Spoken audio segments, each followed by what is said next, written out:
This podcast is supported by Progressive, a leader in RV insurance. RVs are for sharing adventures with family, friends, and even your pets. So if you bring your cats and dogs along for the ride, you'll want Progressive RV insurance. They protect your cats and dogs like family by offering up to $1,000 in optional coverage for vet bills in case of an RV accident, making it a great companion for the responsible pet owner who loves to travel. See Progressive's other benefits and more when you quote RV insurance at Progressive.com today. Progressive Casualty Insurance Company and Affiliates. Pet injuries and additional coverage and subject to policy terms. Hi, I'm Cyndi Lauper. My scalp was covered with psoriasis, which could lead to psoriatic arthritis. But Cosentyx treats both. Cosentyx secukinumab is prescribed for adults with moderate to severe plaque psoriasis 300 milligram dose and adults with active psoriatic arthritis 150 milligram dose. Don't use if you're allergic to Cosentyx. Before starting, get checked for tuberculosis. An increased risk of infections and lowered ability to fight them may occur, like tuberculosis or other serious bacterial, fungal, or viral infections. Some were fatal. Tell your doctor if you have an infection or symptoms like fevers, sweats, chills, muscle aches, or cough, had a vaccine or plan to, or if inflammatory bowel disease symptoms develop or worsen. Serious allergic reactions and severe eczema-like skin reactions may occur. Learn more at Cosentyx.com or 1-844-COSENTYX. Cosentyx works for me. Ask your doctor about Cosentyx. It's extraordinary what people say they saw at Ford's Theater that night. John Wilkes Booth was a megastar. The American political climate has always been rife with division, but even juxtaposed against today's polarized environment, it has never been nearly as divided as it was during the Civil War. I'm Alec Baldwin. This is a story that shows how the lines are so often blurred between hero and villain, immortality and infamy, justice and vengeance, and how in that respect nothing has changed today. Listen to The Ides of April, starting July 23rd, wherever you get your podcasts. Evio. Abraham Lincoln gave his last public address on April 11, 1865. It was the first oratorical shot across the bow. So he gives a serious, if somewhat dry speech on Reconstruction. Lincoln historian Harold Holzer. And in the crowd is John Wilkes Booth. So Lincoln talks for the first time any American president has spoken publicly about extending the right to vote to African Americans. Nobody had ever suggested it before. Lincoln was, in his customary slow but sure way, introducing an expansion of human rights that had not been foreseen by the founders or by anybody else recently. Booth knows that it's a revolutionary act. Booth knows that it's a radical statement because two sources say that he turned to his co-conspirator and said that means Negro equality, and he doesn't use the word Negro. Just 2 days earlier, Robert E. Lee had surrendered the Confederacy to Ulysses S. Grant, ending the Civil War. The surrender was swift. It happened so quickly, in fact, that battles were still raging under the command of leadership that hadn't yet received the news. The simple fact that brave Confederates were still in the fight was the only fuel needed to turn the fire of patriotism burning inside John Wilkes Booth into an all-consuming inferno. He was convinced that decisive action wasn't just needed, it was demanded. Booth arrived home that night to the National Hotel where he resided. Perhaps he saw his girlfriend Lucy Hale, who happened to be the daughter of Senator John Hale, a well-known abolitionist. This was no accident, as Booth was known to be a mercenary when it came to his dating life. Romantic relationships were purely for status, reputation, and most crucially, as he became more involved with the war effort, information. Being involved with a woman like Lucy Hale no doubt presented opportunities to gain information about her father, about Union Army activities, and potentially about President Lincoln's movements. Besides, Booth was a celebrity, and unlike his brothers, he actually enjoyed his fame. However John Wilkes Booth spent his time on the evening of Lincoln's last address, by the morning of April 12th, he had a plan. That plan required a team that would follow him either to glory or oblivion. Welcome back to the Ides of April. I'm Alec Baldwin. Episode 2, Tragedy and Comedy. John Wilkes Booth greeted April 12th as he did any other Wednesday in Washington City. He rose early, ate breakfast in the hotel lobby, then set out on foot as he always did to Ford's Theater. Booth never disguised his appearance in public and would undoubtedly have been recognized several times on his walk to the theater.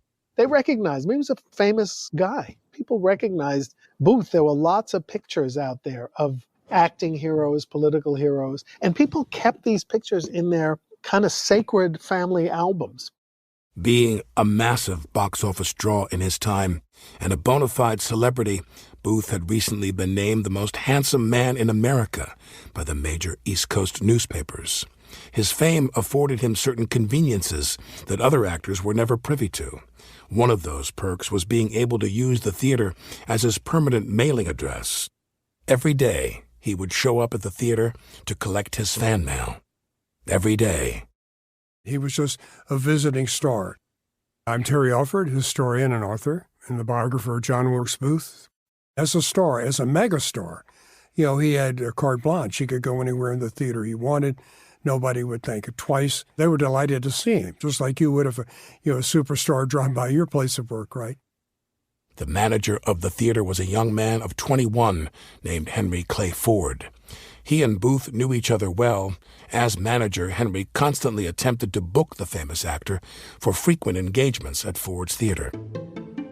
Booth would usually beg off until the right opportunity presented itself. The actor would often roam the empty building in the morning, sometimes sitting in the theater to read his mail with half an ear on whatever rehearsal was taking place on the stage. Other times he'd ensconce himself in a dressing room in the warren of rooms backstage.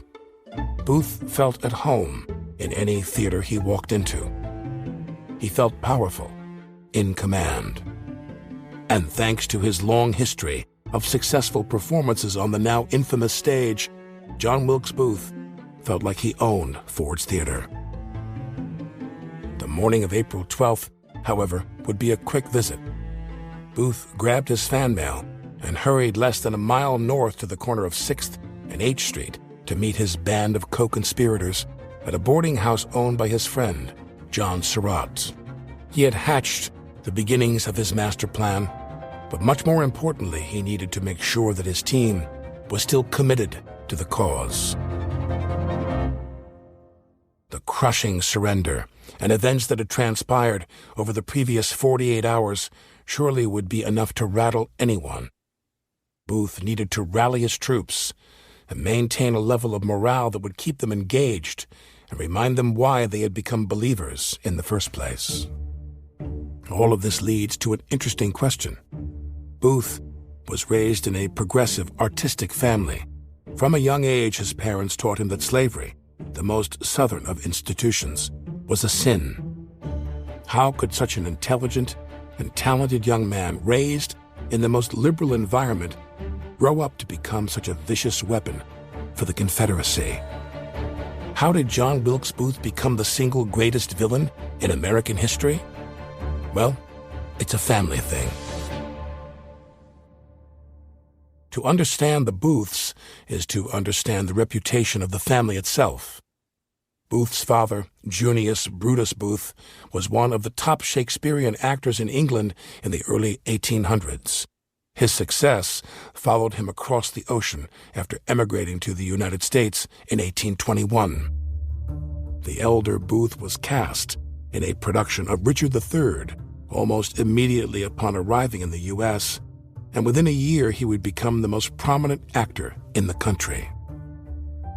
Junius Booth would enjoy a sustained level of fame and success over his entire 30-year career. He and his wife, Mary Ann Holmes, had 10 children. 3 of their sons would follow their father onto the stage. Junius Jr. was an actor of some renown, but never quite reached the level of success of the other men of his family. Edwin Booth was considered the finest Shakespearean actor on the American stage by the age of 30.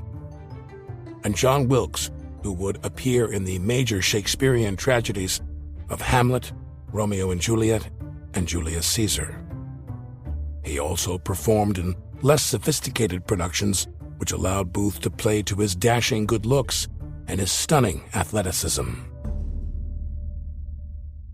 Booth's dark, smoldering features, powerful voice, and unmatched prowess with stage combat combined to form a troubling dichotomy that greatly affected his relationship with his brothers. He was, simultaneously, more famous yet less respected, and therein lies a potential answer to the question of how John Wilkes Booth became the man he was, given his upbringing.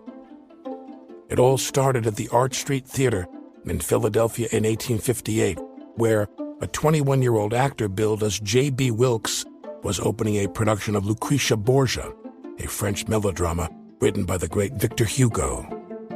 In an effort to make his own way in the world, free from the pressures the Booth name carried in any theater in America, John Wilkes Booth began his career using the stage name J.B. Wilkes. In this particular production, he was cast in the role of Petruchio Pandolfino. It was a tricky name to pronounce, but even with the ritualistic rehearsal process, the young J.B. Wilkes struggled with his own character's name on opening night. Madam, I am Pandolfino Excuse me. I am Pantuccio. Madam, I am I am Pedalfin. Damn it! Who the hell am I? Booth was trapped on a stage, in a private hell of his own making. It's a feeling known only to stage actors who suddenly, inexplicably forget their lines. To make matters worse, he wasn't aware that in attendance that night was his older brother, Edwin. Still in his mid-20s but already firmly established as the standard-bearer for the American theater, Edwin is reported to have confronted John Wilkes and dressed him down for his shoddy, lackluster performance that brought shame to the Booth name. The young and impressionable actor felt exposed, attacked, and disrespected. A deep and abiding resentment towards Edwin was born that would last the remainder of his days and set him on a collision course with history. Within a short time, John had abandoned his stage name, J.B. Wilkes, and was performing proudly under his given name on the stages of great southern cities like Richmond, Savannah, and New Orleans. The farther south Booth went, the more distance he could put between himself and his brothers. And with that distance, the pressure to live up to his celebrated family name slowly disappeared. In the southern states, Booth found a warm embrace and the room he needed to make a name for himself and to discover who he was and what he believed. It wasn't long before the southern critics made John Wilkes Booth a star in his own right. Audiences fell in love with the passion and ferocity that were the hallmark of his performances. News of his newfound stardom and the scintillating reviews made their way to the northern cities, and offers for roles soon followed. When Booth finally returned home, he arrived as a star. He brought with him a nascent love for the Southern culture that had embraced him so lovingly and catapulted him to fame. Despite his northern roots, it was the South that had adopted Booth as one of their own. Booth's newly adopted culture would soon be threatened by a newly elected progressive president and the drumbeat of war that seemed inevitable. Back in Washington on April 12, 1865, it was only 3 days since the bloody Civil War had ended. 1 day prior, Booth and his compatriots listened from the White House lawn as Lincoln gave what would prove to be his final public address. John Wilkes Booth made his way to Surratt's boarding house from Ford's Theater to rendezvous with George Atzerodt, Lewis Powell, and Davy Herold. They were men forced to reckon with being on the losing side of the war, their future prospects dashed. Booth was their ideas man, their leader, their true north, through the darkest days of their secret war effort. And their once inspiring leader had been reduced to nothing more than sneering, empty threats and accusations leveled at President Lincoln from afar. The men were rudderless, desperate, and ready to give up. It would take a spectacular feat to rally their spirits, but nothing could prepare them for what was to come, even from a man like John Wilkes Booth. John Surratt's boarding house was ground zero for Booth and his men. It was Surratt who introduced Booth to the secret Confederate war effort operating in Washington City. Surratt was also responsible for recruiting the men that would ultimately give their lives for that effort. Surratt's boarding house had been the headquarters within the city for those trying to subvert the Union and deliver victory for the South. On any given day, various schemes were being plotted. Former Confederate Secret Service like Lewis Powell hatched schemes of kidnappings and prisoner exchanges. Spies like Booth himself were constantly engaged in the smuggling of valuable information from the industrial North to the Confederate leadership. I believe that Booth was in the informal network of the Confederate Secret Service. He was passing messages and information. He was a great guy to recruit because he traveled everywhere until he didn't. He was in Albany when Lincoln came through on his way to Washington in 1861. He was in Washington performing on the stage. He was able to brandish his fist at Lincoln during a performance. The men provided valuable information that would be funneled to Confederate personnel through men like John Surratt. But on this day, April 12, 1865, John Wilkes Booth strode into the parlor of Surratt's boarding house with his boldest plan yet. He proposed an earth-shattering attack designed to completely decapitate Union leadership. Booth detailed his plan, which involved the coordinated assassinations of President Abraham Lincoln, Vice President Andrew Johnson, and Secretary of State William Seward. They gave assignments to two others, one to kill Seward, who was lying in a bed of pain from a carriage accident with a broken arm and collarbone and jaw, which ironically would save his life because of the apparatus that protected him from the attack. But also, George Atzerodt, the German-American member of the gang, was assigned to kill Vice President Andrew Johnson. Again, the idea to decapitate the government. And Booth was believed, even though he was carrying a pistol with one bullet, his plan, maybe he was considering other weapons when he believed that Ulysses S. Grant was going to attend the theater party, but his assignment was to kill Grant as well. Naturally, the idea was met with skepticism and fear. It seemed impossible, extremely dangerous, and most critically, the plan had come too late. The general consensus in the room was simply, why bother? The war was over. The South had lost. Everyone was going home. But Booth argued that a bold, decisive move would leave the Union and its vast yet weary army shocked into a state of mournful complacency. It would also serve as the ultimate rallying cry for his sullen Confederate brothers to get back into the fight. A cry to defy the surrender of their superiors and to snatch victory from the jaws of defeat. The plan was not only possible, argued Booth, it was their last real chance to retaliate, provided they could summon the courage to enact the deadly plan. But George Atzerodt, Davy Herold, and Lewis Powell were entirely unclear exactly how they were supposed to execute such an incredible feat of rebel warfare. Unfortunately, Booth did not have the answer. The story continues after the break. This Friday, Jamie Lee Curtis and Lindsay Lohan are back to switch things up in Disney's Freakier Friday. Totally. Yes. It's an absolute riot. Woo! And the only movie that can be described as so much weirder than the last time. What last time? It's the frequel You ready? we've been waiting for. That absolutely slays. What deeply out-of-touch old person came up with that? You did. Wow. Don't miss the comedy event of the summer for all ages. Disney's Freakier Friday in theaters this Friday. Get tickets now. Rated PG. Parental guidance suggested. Running a business comes with a lot of what-ifs.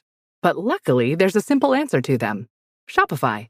It's the commerce platform behind millions of businesses, including Thrive Cosmetics and Momofuku, and it'll help you with everything you need. From website design and marketing to boosting sales and expanding operations, Shopify can get the job done and make your dream a reality. Turn those what-ifs into... Sign up for your $1 per month trial at shopify.com/special offer. Hey, I'm Bruce. And I'm Jeff. We're here to tell you a little about our new podcast called Taboo Treasures. In Taboo Treasures, we explore the human obsession with objects of extreme rarity and infamy. Yeah, we're going to get into Barbie, Hitler, one-of-a-kind soccer ball. And, of course, drugs, guns, murders. And cults.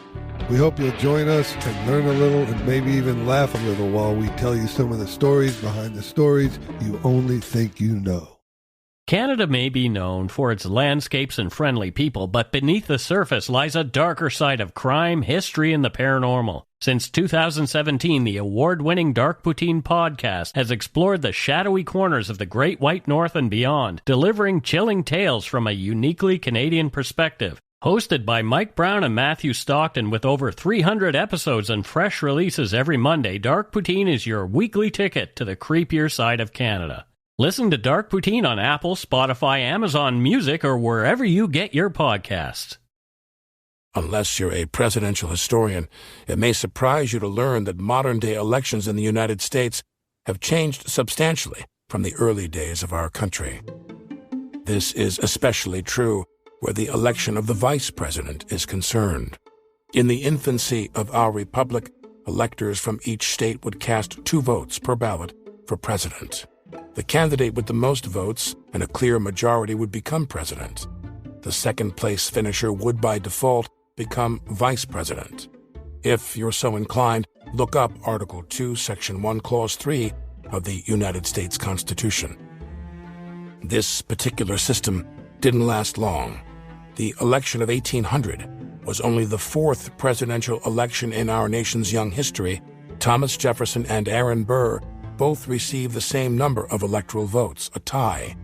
In accordance with the Constitution, the outcome of the election would be decided by majority vote in the House of Representatives.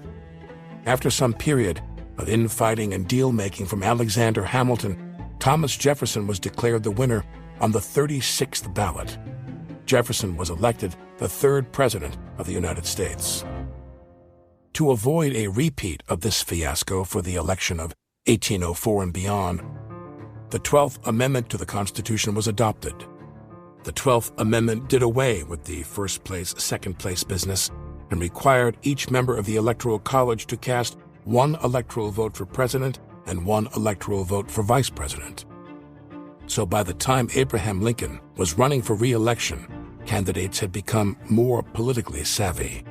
They understood the value of strategically choosing a vice presidential candidate, someone that would benefit the ticket or bring appeal to voters that might not otherwise support a certain candidacy. Lincoln had a deep understanding of this political tactic and used it masterfully to his advantage.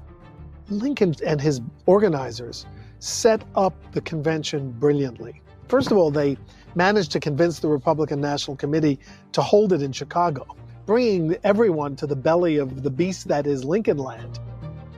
His first vice president in 1860 was Hannibal Hamlin, a New Englander and member of the newly formed Republican Party.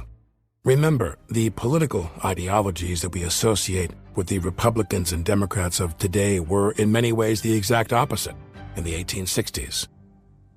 Back then, Republicans were considered the progressives, the abolitionists, and the party of big government, while Democrats, especially the Southern Democrats, were considered the major conservative party in America. Lincoln foresaw an end to the Civil War and had his eye on reconciliation. To that end, he chose a new running mate for the election of 1864, Andrew Johnson, Democrat from North Carolina. Although technically a member of the opposition party, Johnson shared many of the same views as Lincoln. The two men especially agreed on the crucial need to send a national message of unity in the aftermath of the Civil War. Together, Lincoln and Johnson ran neither as Republicans nor Democrats, but on the newly formed National Union Party ticket. The election of 1864 saw Lincoln, a Republican from the North, and Andrew Johnson, a Southern Democrat, win on a ticket of unity during the most violently divisive time in our nation's history. Perhaps this is a good time to briefly discuss what the great historian Doris Kearns Goodwin describes as Lincoln's team of rivals. It's important to illustrate the unmatched leadership and humility of Lincoln, the man, and how those virtues allowed him to ascend to the mythic status of the savior of our Union and our greatest president. Even before he crossed the aisle to win an historic election with Andrew Johnson, Abraham Lincoln had displayed a remarkable ability to recruit often bitter enemies. Despite their sometimes extreme differences, Lincoln believed certain candidates would make effective public servants. Enter William Seward and Edwin Stanton. Having served one term as governor of New York and 2 terms as a U.S. senator, by 1859 William Seward was the most well-known Republican in the United States. He was also very outspoken on major issues, and heading into the Republican National Convention in Chicago, was believed by many to be the presumptive favorite to win the nomination. However, as the convention got underway, there were worried whispers that Seward might have some trouble in a handful of swing states. A theory emerged that an obscure country lawyer from Illinois, a man out of politics for more than a decade, might actually be more electable than Seward. Lincoln engineered the presidential endorsement of the influential Chicago Tribune. And don't forget, all of this is preceded by Lincoln's speaking tour to New York for the Cooper Union Address and New England for follow-up speeches in Connecticut and Rhode Island and New Hampshire, all engineered by anti-Seward forces who wanted an alternative. So there is both Lincoln's rise, his becoming well-known in the East, and this strong effort to chip away at Seward. So the question is why? Well, one answer is a fight between downstate newspapers, the New York Times and the New York Tribune. Times was run and vested in by Seward's backers upstate.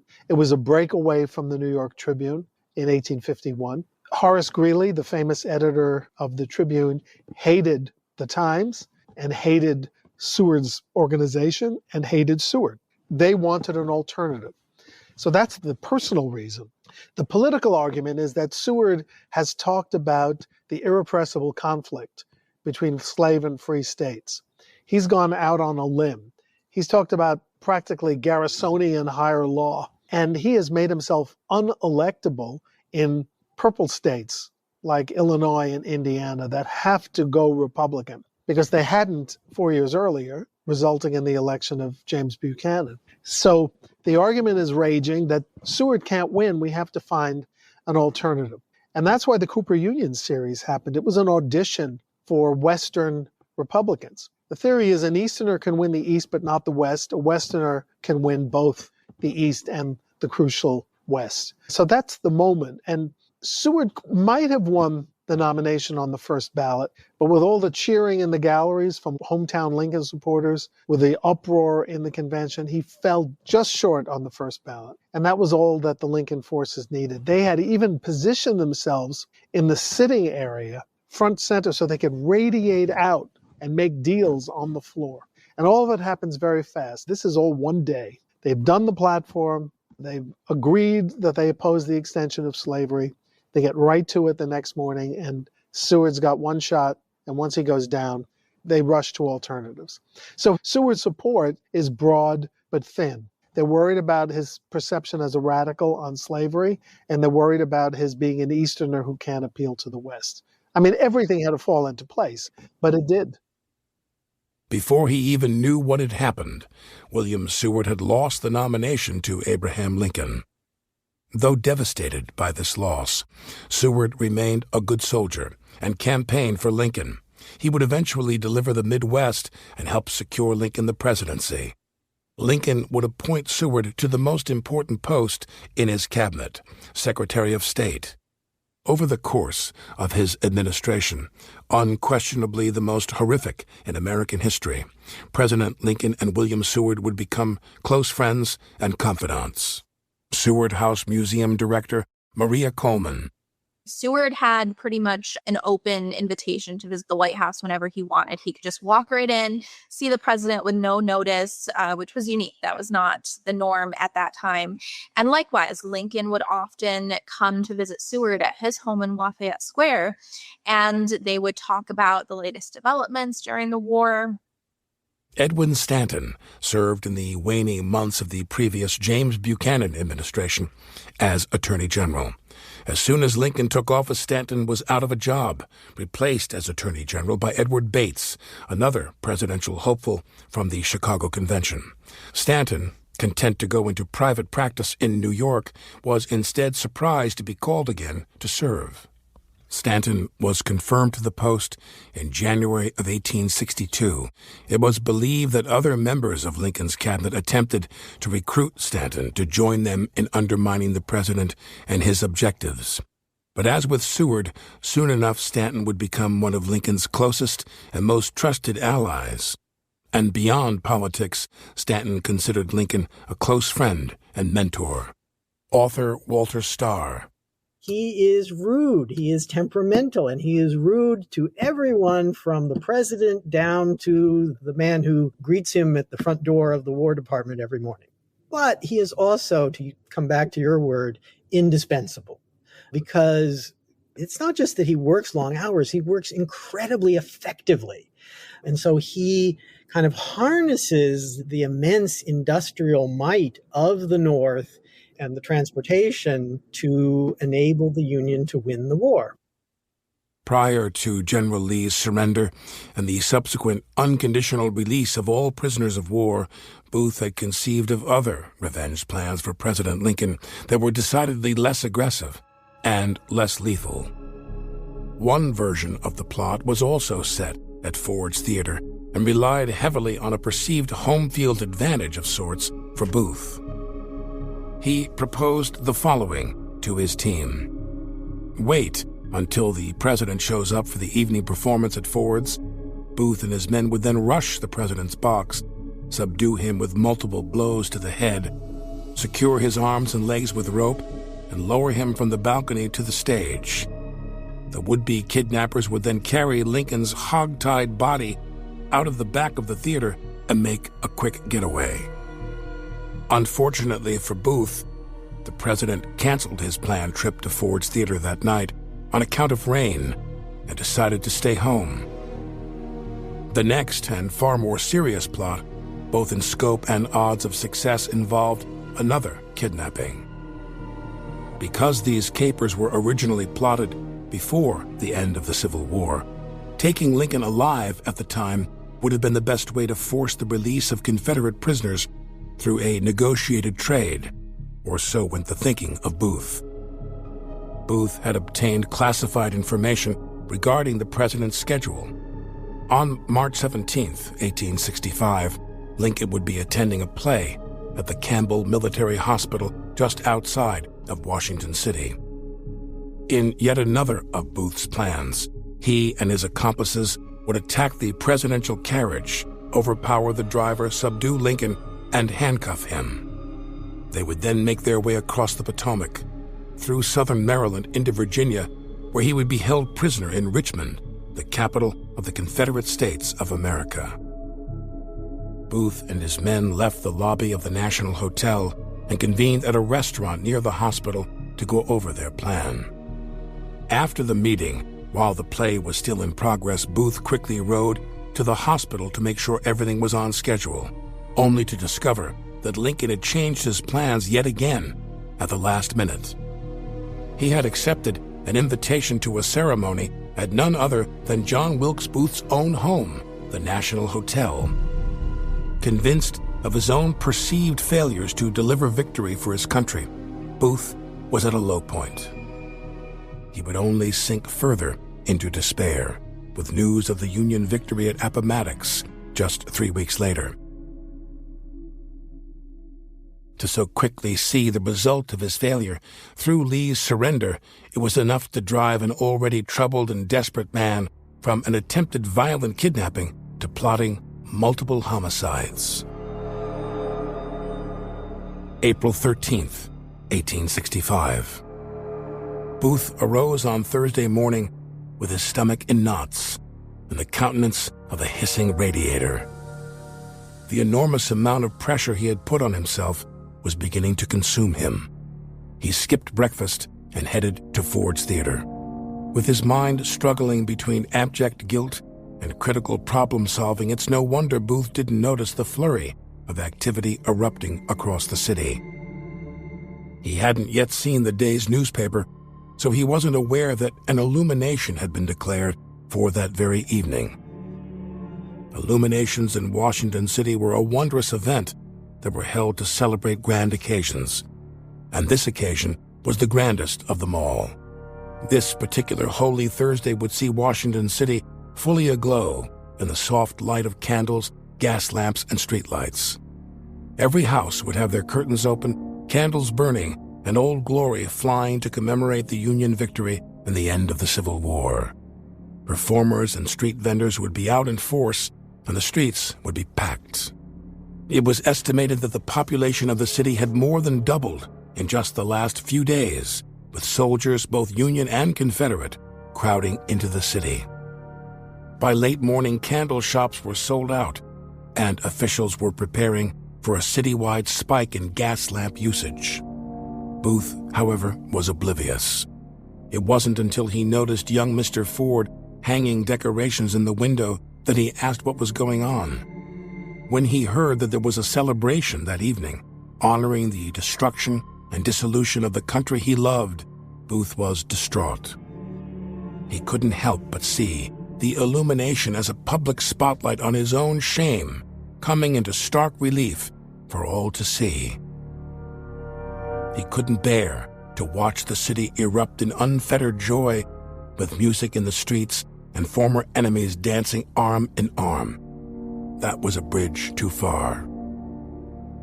Booth did what we've all done at one point or another. He retreated to the safety of his home, locked the door, and opened a bottle. While the party raged into the early hours of the morning, Booth was above it, literally. He would steal glances from the second floor of his hotel, undoubtedly still plotting his bloody revenge, more out of habit now than any actual chance of delivering a decisive blow. Sweet oblivion caught up to Booth, and his demons were temporarily silenced. Somewhere in the city, a preacher was ministering to his flock, praising the Lord's grace for bringing an end to the hostilities and guiding Lincoln's steady hand through the seemingly godless previous 4 years. And the message he shared, the wisdom from the Psalms, may somehow have reached a despondent John Wilkes Booth. For his anger lasts only a moment, but his favor lasts a lifetime. Weeping may stay for the night, but joy cometh in the morning.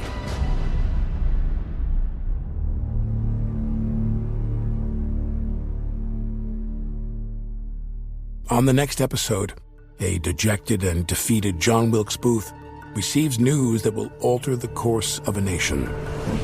His plan is in motion, but he has less than 12 hours to execute the most brazen political assassination in history.